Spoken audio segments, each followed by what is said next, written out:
one at home. Okay, so these are things that really took place here and kind of transformed our society. There's a lot of interesting things here, and so there's a couple of things we're going to look at. All right, first thing is how did we kind of mobilize African Americans, and then we'll kind of move into some other things. All right, so here we go.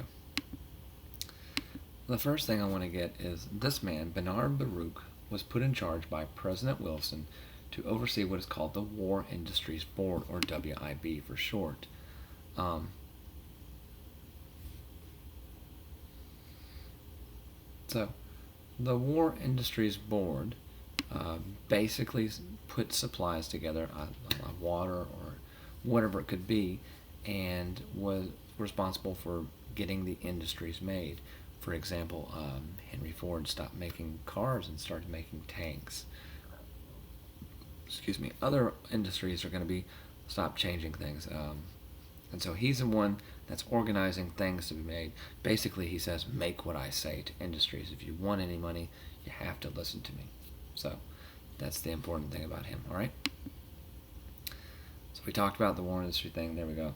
The next organization is actually called the Food Administration.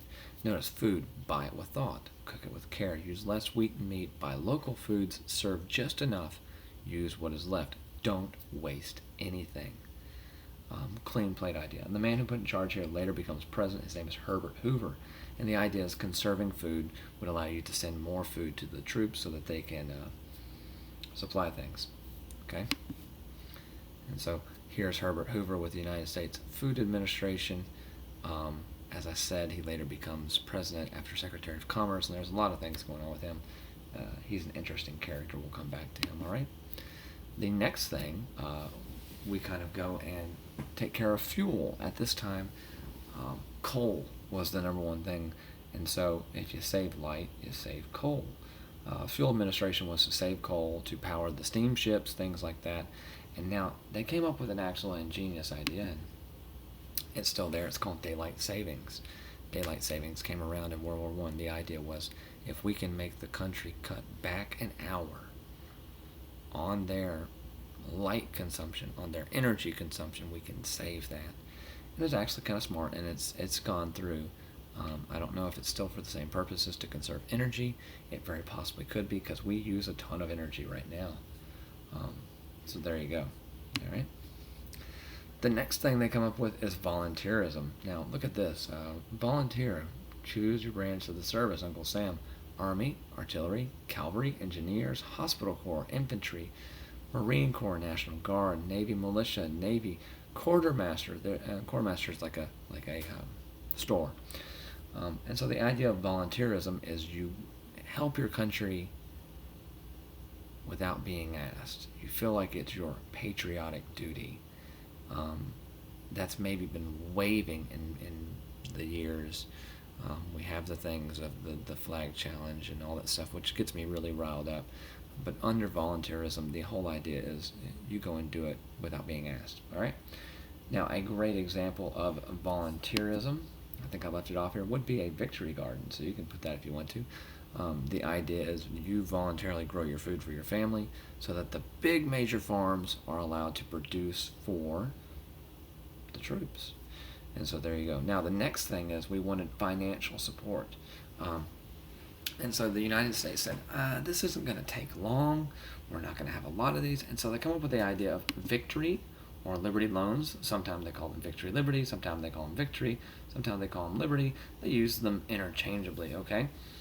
The idea of this is to have the American public finance the war. Pretty smart, right? So you would pay $25, 10 cents. I mean, there was tons of different things. The most common numerality was $5 or $10. And so you would do this on the promise that the United States government would pay you back in this loan down the road. And now most of them would take place in World War II, and you can see a problem in that because right around the time World War II hits, we're in a depression, we're in all these other things. Hang on 1 second. So, another example of the Liberty Loan is right here. This one is a little bit more straightforward, what's going on for home and country. This is your wife and kid, or this kid loves his dad, so if you love your dad, you're going to go buy a victory loan. propaganda tugs right at the heartstrings, and they try to do this. Now, in the midst of all this, these people have gone over and fight, and yes, there were African Americans, and they really didn't go over in a lot of numbers because they were still in segregated units under white commanders. But a lot of African Americans at this time will embark in what is called the Great Black Migration. There's actually two of them. This is the first one, and this is where we get the rise of Chicago, New York, St. Louis. Basically, they left the South to go fill these industrial jobs left by the men. They thought that by this way they'd be a little more respect and etc. And it leads to a little more tension, and we'll get into that. And so there you are with the Great Black Migration, and there's a lot of other little neat things. All right. Next thing we're going to get into are kind of the meat of this, the really interesting stuff. All right. So.